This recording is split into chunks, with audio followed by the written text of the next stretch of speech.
the object in your drawings based on the real-world features represented. Okay, so you basically can standardize all the objects in your drawing files. This is what you cannot be doing in the AutoCAD as a drafting tools. So when you create a new drawing file, you basically can enforce the object automatically take the properties and value from their features class, and creating the consistency and establishing the standards in your drawing file.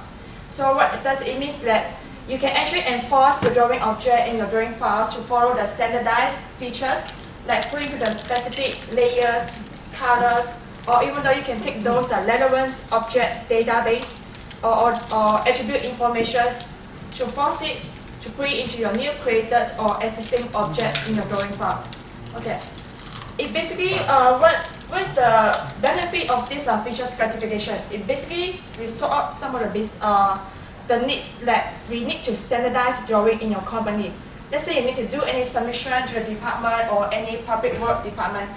You need to standardize your drawing file. That's the existing problems that where's the user basically have their own creation style. So let's say that you have a those drafting staff or drafting processor who actually help you to create the drawing file. But each drafter basically will have their own choice criteria or own design. So we basically can use the features classification to force all your staff to follow the standardized setting to make your commission or your submission of a drawing file much more easy and efficient. Okay, it basically enhance the drafting speed. Okay, so how is basically what? Okay,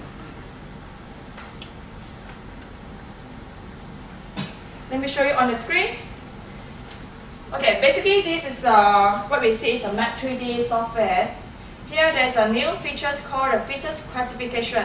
What we can see is, let's say we have a drawing file that it have contains some of the existing sanitary sewage pipeline and some of the sewage manholes.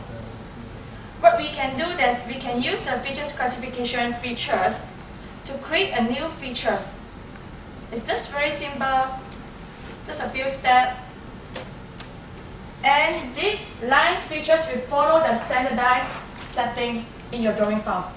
So you don't need like the AutoCAD tools to select those drawing lines, to change the layer, color. So you basically enhance the way where you do the drafting, where you speed up the process of your drafting. Okay. So like for one example, we can create a sewage manhole. Just click on the features on the drawing file. So when I select this manhole, what you can find out is you can get all these informations where it actually forces your drawing object put in the particular layer, color, and even though some of the object data like the names of your manhole. Okay. So how are we going to implement this? How are you going to set all these features classification setting? Let me show you some of the steps. It's basically just very simple to perform this, to create your custom classes, okay? Like for example,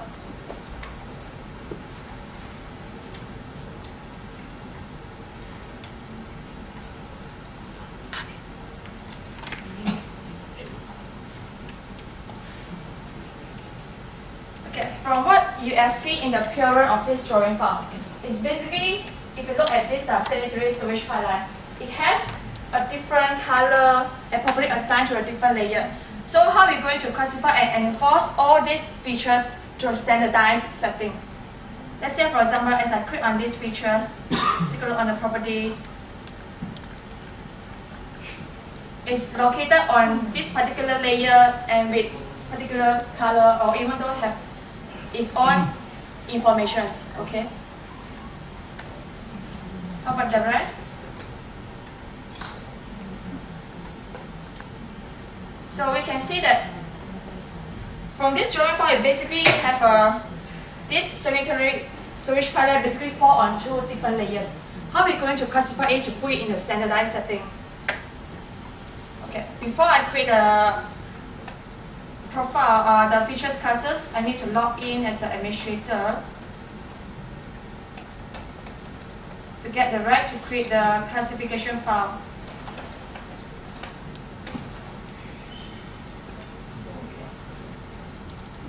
Okay, before we create any new features classes, we need to define a new file. Let's say, for example, I just create a sewage pipeline file.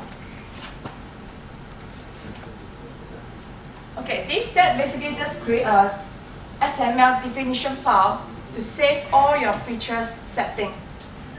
After we create this file, you can define your features classes from any existing sanitary sewage pipeline. For example, I just create one of the drawing object. Okay, I just simply rename these features classes. Let's say, for example, it's a sewage, and put in the description.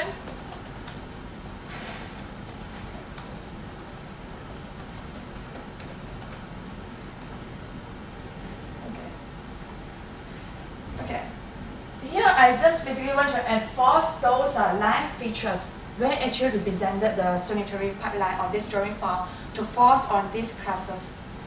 From here, you can verify whatever the properties value you want to add into your classification file.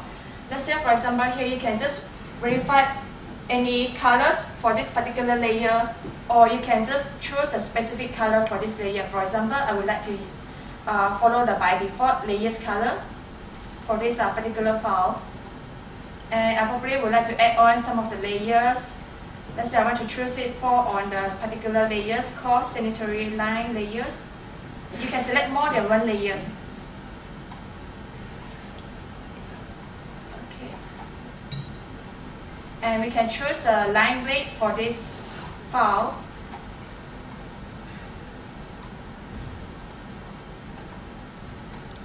This is basically, you can control the line weight. So whenever you create the existing or new features, it will follow all this standardized setting. Then we can put in some of the information pertaining to this sanitary pipeline. Let's say for the material, I can just simply put a range of the material needs. Maybe it's a PVC, or it's a concrete material, just for example. So by default, I just put it as a concrete. So you can show a list of the features, properties that will be added into your features classes file. Okay. So from here, basically you can assign icons.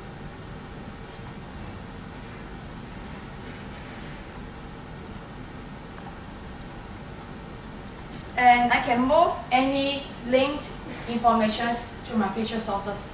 It means that if you have the link information from any Microsoft Access file or any SQL server, you basically can link those information to add into your feature sources. Or you can just maintain it as an original source. Save the definition. So once I'm done, on this Map Explorer features classes here, we found a new features class called sewage. Okay. So from here, I can start to classify the object in the drawing files. Let's say that I just choose a portion of this drawing file. So you see how fast we can use the features classification to enforce the standardized setting in our drawings. So when I double click, take a look on these properties. This is all the information, all the settings that we can define in your classification file. Okay.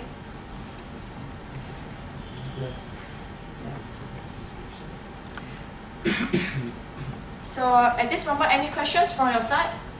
Or do you clear about what is the features classifications? You can ask questions, okay? Yes. I'm a customer. Okay. Okay. No hard feeling, okay, about question first. Okay, I'm a customer. I'm using AutoCAD 2000 now. You need your staff to do some programming to custom up the requirements of your drawing standardized template or settings, right? But if you purchase a Map 3D, basically you don't need any programming skill. I mean, your staff, basically whoever the new staff like join to your company, like whoever the administrator of this project file. So they actually basically they don't need to learn about the concept of what is the drafting about or what is the drawing through. They can basically follow the standardized setting in your company to create this features classification, so your downstream can follow this standardized setting to continue their work on this drafting or editing drawing file. So what you need is you basically enhance your time. You need to learn specific Autodesk programming to program those application or module to add on to your AutoCAD. So you basically save your time. You just use whatever the tools on the Map 3D to create the features custom file. So you can just follow those custom classification file to add on those features in your drawing. Yeah. It's basically much more save your time and enhance your productivity. Yeah, but I have to upgrade to this. I'm going to show you a very wonderful feature from Civil 3D. That is actually the alignment tool that we have over here. Now, since this is upon request, I assume that some of you are actually civil engineers, right? I'm just going to give you a little bit of overview what is Civil 3D about. Civil 3D is a software by Autodesk for designing. Designing on what? On a civil engineering point of view. Alright, it can do many features, a lot of features, very wonderful tool. But one of them I'm going to show you here is creating alignments. Now, as you know, some of you knows that actually alignment here is the basis of rock modeling. Okay, so I'm going to show you this tool on horizontal alignment, whereby it is actually interactive and intelligent. It gives you better design, okay, better decision making, and provides you with multiple solutions. All right. So here I'm just going to show you the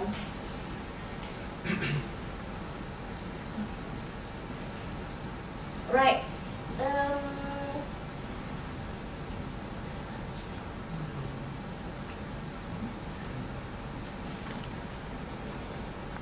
Just to give you an overview, this is actually how Civil 3D looks like. As you can see, you have the title on top there, Autodesk Civil 3D 2006.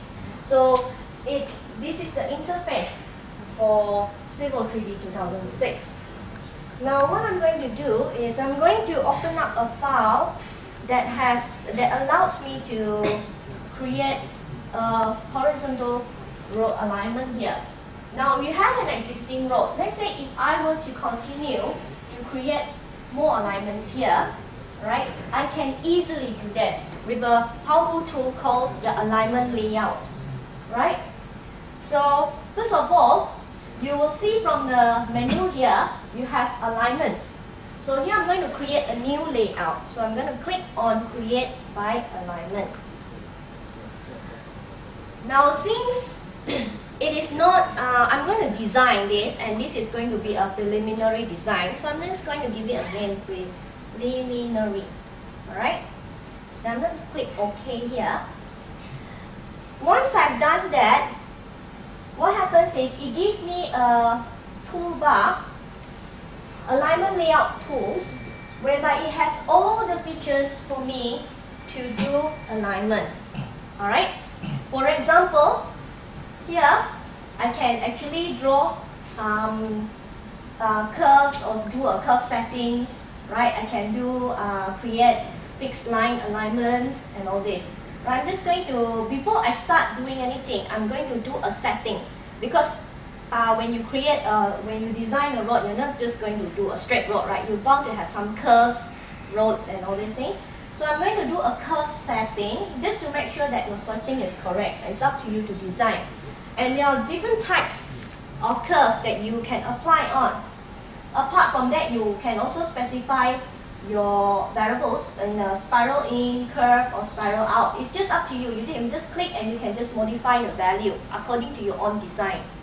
However, for this presentation, I'm just going to stick to the default. I'm going to leave it as 200, the value. So I'm just going to click OK. Now, what I'm going to do is I'm going to zoom in here. I'm going to zoom in here first, and I'm going to create a straight alignment according to a certain value. First of all, I'm going to use this fixed 2 points. Right, I'm going to click on that. Now I'm going to zoom in here so that I will be able to capture the end of the current existing alignment. So the center line, rope center line alignment here. So I'm going to click on this one. Now, if you're using if you're using previous application or what, you sorry about that. Over here with Civil 3D, you can actually do some calculation as well. You can put in the number of quadrants you want, you can put in the distance, you can put in your bearing by going into this transparent bearing setting here. So here you can specify the quadrant. If you can see from the, we have the command bar now on the screen. So here, quadrant, I'm going to put it as 2. Bearing, 29.3. Alright, let's say I'm going to give a distance of 20 here. Right, in this case, I'm just going to zoom in for you. You look at this, you automatically generate labels. It not only create the the alignment from point 1 to point 2 here, but it also create a label there for you automatically. Now let's say if I were to continue on and then create some more curves from here. Right, so what I can do is I can actually create curves. Now curves, you have many options. Right, you have fixed curve, you have floating curve, you have free curve and all these things. But what I'm going to do here is I'm going to select on one of the floating curve, whereby I can specify the radius and length and which entity it goes from. Alright, so I'm going to click on this one. Here I'm going to select on this entity. Now you have an option of your curve direction. You can be a clockwise or a counterclockwise. Here I'm going to use clockwise.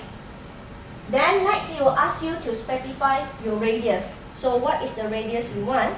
Let's say I'm going to put in 525 for my radius, and then length is 300. Alright, now let me zoom out so you'll be able to see what it drew. Okay, so in this case you will see that it actually creates the alignment with those specified curve for you. Now let's say I'm going to continue to do that. So I'm going to click on this alignment again, but this time I'm going to use counterclockwise. And I'm going to specify a radius of 300, length of 300. Alright, let me zoom out again. You will see that it creates another curve alignment. So I'm going to finish this up with another curve alignment here, clockwise.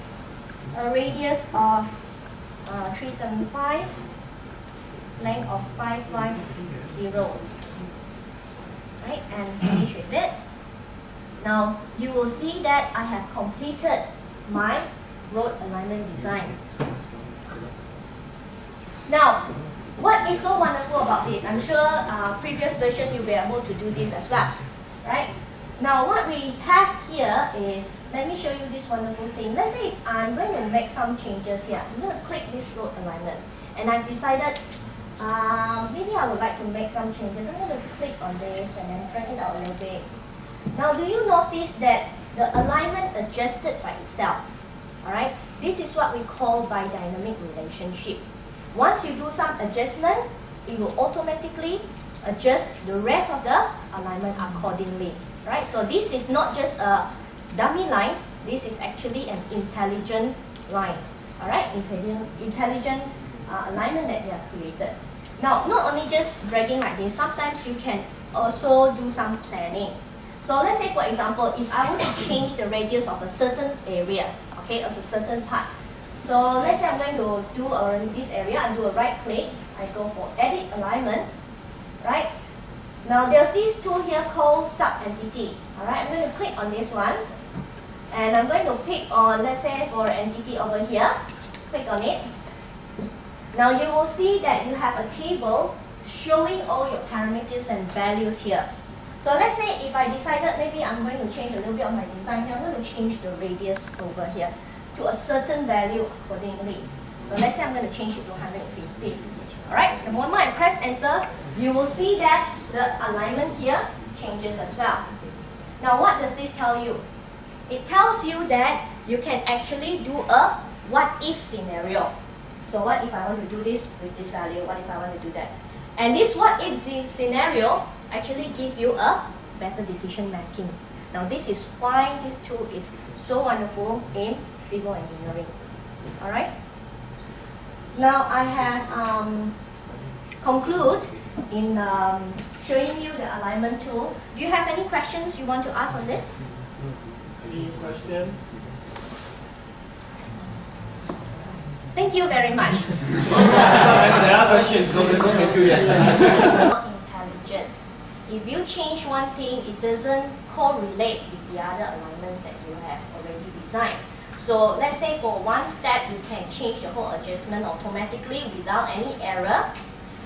Compared to one single line, you have to make one changes, you have to redesign the whole alignment. Okay, and that will take a number of days for you to do that.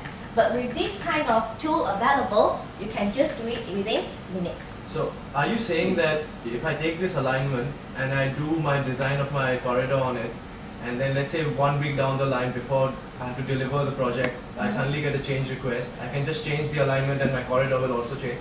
Yes, everything is related, interrelated, right up to all your reports. So that will save me a lot of money when I have to do changes, because there's always changes in any project. Yes, yes. There's always changes. 10% of it. 90% of it. Thank you. Any of these two software. My name is Hu Ziyan, and this is my colleague Wendy Lim. I'm going to show you the Map 3D feature, which is the data format, meaning the import and export.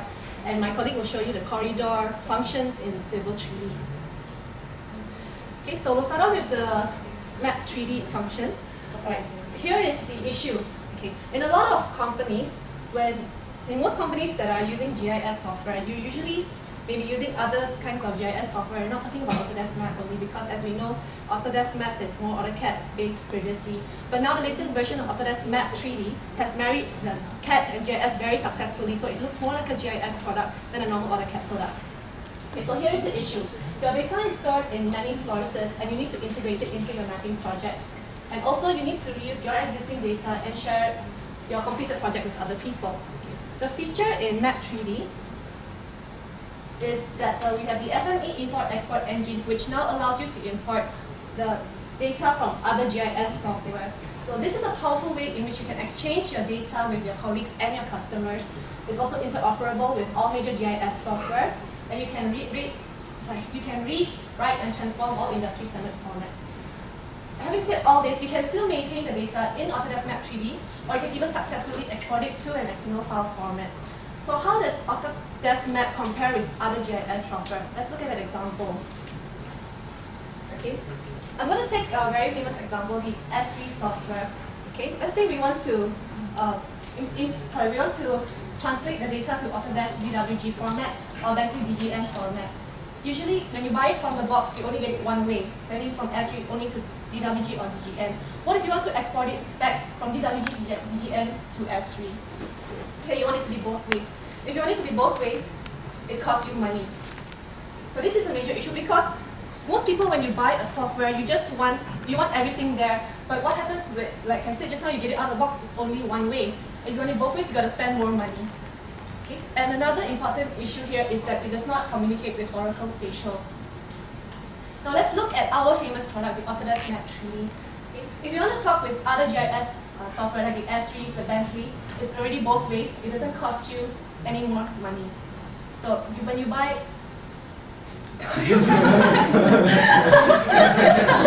when you buy Autodesk Map, it already immediately from the box translates both ways, from Autodesk Map 3D to other GIS products. And very importantly, it is able to export and import also the Oracle Spatial data as compared to the S3 software which we had a look at earlier. Okay, am I speaking too fast?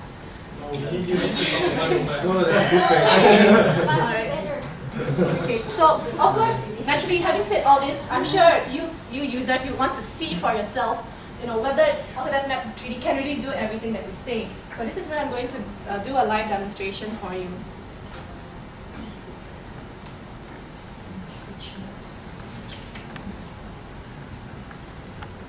tree software. As you can see, I think as we've been covered by the colleague earlier about the user interface, it already looks like a GIS software. You know, it doesn't have the black background anymore. We've got the blue background. It's very much like GIS.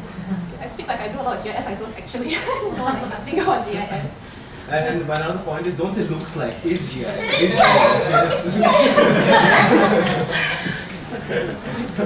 Okay, here's a major advantage. Let's say we're talking about AutoCAD alone. As you know, in AutoCAD, you can only you can only open DWG formats and import DXF formats. Here's the major, the major benefit of Autodesk Map as compared to AutoCAD. As we saw just now, the Autodesk Map can import formats from other GIS software. And here's my proof, in case you don't believe me. Okay? Obviously, you can't go to open, because if you go to open, you're only going to get the normal DWG and DWS, DXF. These are all the Autodesk standards that are available across all AutoCAD products and Autodesk-related products. Okay. What we need to do instead is, if you want to bring in the information from other GIS software, is to import the vector files. And this list here, files of type, this is where you can see all the different formats in which you can bring in. For example, the SV Arc Info, SV Shape, GML, Map Info, and so on. Okay. I'm going to bring in bring in one of this to prove to you this is not just a dummy to show you, oh, I know we've got all this, and when you actually try it, it doesn't work. I'm going to bring in an SV Arc Info coverage file. The data is all stored in this folder, the major roads folder. I know it looks blank at the moment, so to prove to you that there's actually data in there, I'll just go to my Windows Explorer. Where is it? Major roads. Okay, this is all the SV Arc Info coverage files. But obviously you can't see them from here. You don't really have to import any files because it's folder based. So all you need to do is just hit OK. Alright. Okay, to save you time, I'm not going to meddle with all the parameters. I'm just going to click OK. And you can see there are objects which have been processed just now. I'm going to zoom out to show you the data has been imported. So this is proof that Autodesk Map can import data from other kinds of GIS software. In the same manner, if you need to export the data from Autodesk Map into other GIS software, you can also. Because Autodesk Map 3D, as you know, it's based on AutoCAD format. You can see in itself is a DWG format over here. So a lot of people's concern is that, hey, it's DWG, but I've got other software which can't read DWG. What am I going to do? You just export it. In the same way, you just need to export vector files. Again, this is the list of the different formats in which you can export. And it's very easy. It's just like importing, as you saw just now. All I need to do, say for example, I want to export this into an SHP file, as reshape file. I'm just going to call this, say I'm going to call this test1, and click OK. I've placed this in my documents folder. So I think this is in mine if I'm not mistaken. So I'm just going to click OK.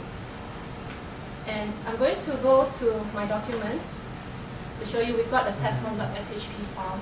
I don't have the SV Arc Info program in here to show you that I can read this, but if any of you do, feel free to come over and test my format. Okay, I've got no qualms about it whatsoever.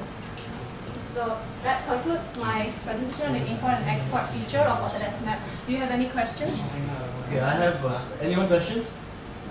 Yeah, Actually, it's not a question. It's very important that you should also mention to import and export object data or initiate its attributes, because especially for parcel and facilities mapping, it's very important. Actually, my question is going to be the same thing. We can place the question another way. Okay, I'm an ESRI customer. I already use AutoCAD. And what I do is I digitize using AutoCAD. I take that DXF file and I put that DXF file into my ESRI and it works fine. Why do I do that? Because you're I don't know what I'm talking about. Okay, example. 20 years of experience sitting, those civil engineers sitting there. Okay, Civil 3D, Autodesk Civil 3D is having this very powerful tools called corridor model. Okay, and it is the heart of the Civil 3D product. So what is corridor model? Corridor model is actually an engineering model for rail, roadway, channel design, and so forth, and more. So how does this work? Okay, I'm going to give you a simple illustration to show you what is actually corridor. Corridor is how it is made up. Okay, a collection of sub-assemblies will actually form the assemblies. Okay, and a collection of assemblies will form the corridor. So actually, these sub-assemblies, when you actually collectively group them together, you will get a typical cross-section of a road. You know, when the road, you have the cross-section, you have the road, you have the carriageway, you have the median, you have the whatever elements that you want to design the road. So essentially, when you protrude that along the alignment, you will get the corridor. Okay. So how does this work in Civil 3D? So in Civil 3D, like I said before, this is the cross-sectional components. So these are already being packaged in a catalog in Civil 3D. So in this, you already have a extensive catalogs having all the elements that you need for your road design. So I'm going to give you a demo on this. Alright, like for example, I'm assuming that you already have an alignment. So before you can actually model out your corridor, you need to have an alignment. Doing your alignment, of course, you need to have your profile. Alright? And after your profile, okay, this is what I'm going to show you, the sub-assemblies. Alright, how am I going to create an assembly using sub-assemblies? Okay, so I'm going to go to the corridor menu and create assemblies. Alright, I'm going to name this assembly 1. So I'm just going to click on any part of the drawing that is blank, and you will see this. Okay. So before you actually assemble your sub-assemblies, you need to have these 2 palettes. Okay, and these 2 palettes can be found here. If you don't have it, you can find it here. Okay. Okay. First, I'm gonna create the carriageway, and when I click on this, the property box will come up. Right, and I'm gonna change the property of the width. I'm gonna change it to 14, and I'm gonna change that to 1. Right, and as you look at this, this is the right-hand side of the marker and left-hand side of the marker. So I click right-hand side, and I'm going to do the same to the left. Okay. Now I'm going to create the basic curve and channel. I'm going to change the property of the width to 1.25.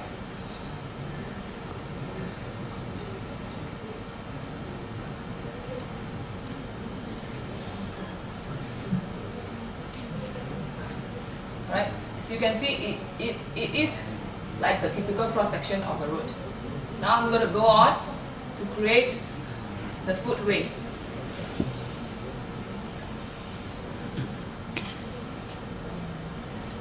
I'm going to change the property, buffer width 1 to 2, and buffer width 2 to 3. Same thing to the left. And the last one is I'm going to create the slope. I'm going to change the cut slope property to 3 to 1 slope.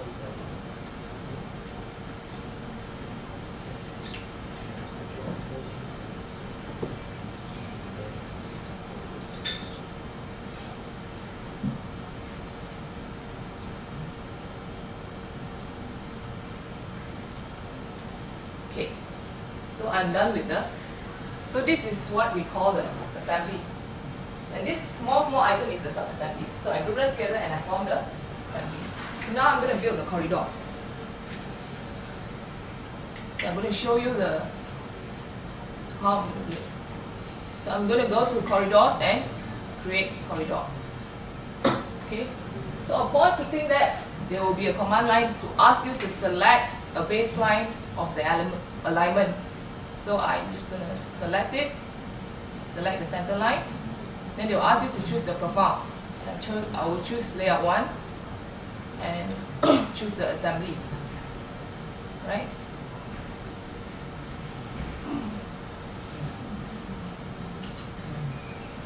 So I'm just going to click OK.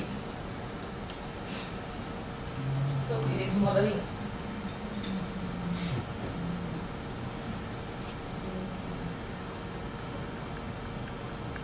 So there you see. And this is not, when you see this, it is not just 2D. Alright?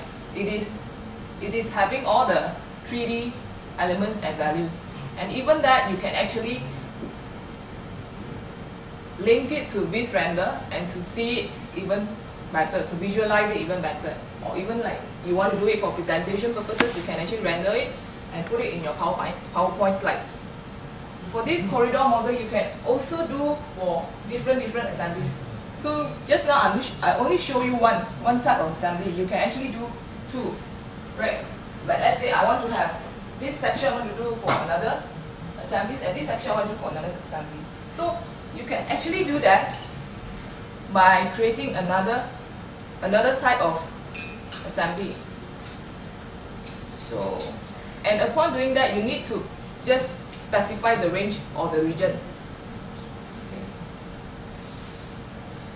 So I'm not going to do that. If you ask me, then I will show it to you.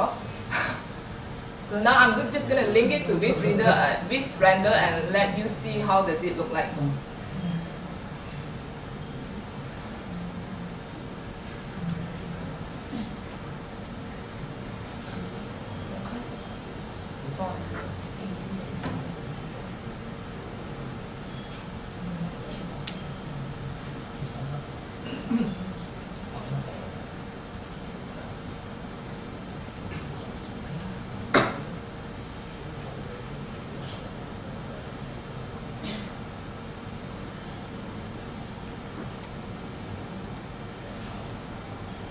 Okay, now I'm going to link it to this render. I'm going to take the surface out because if I put them together, then it will actually cover the corridor and I cannot see it properly.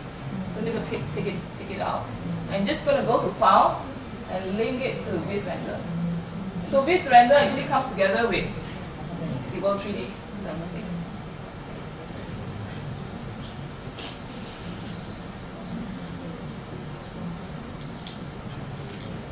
So I'm going to zoom in.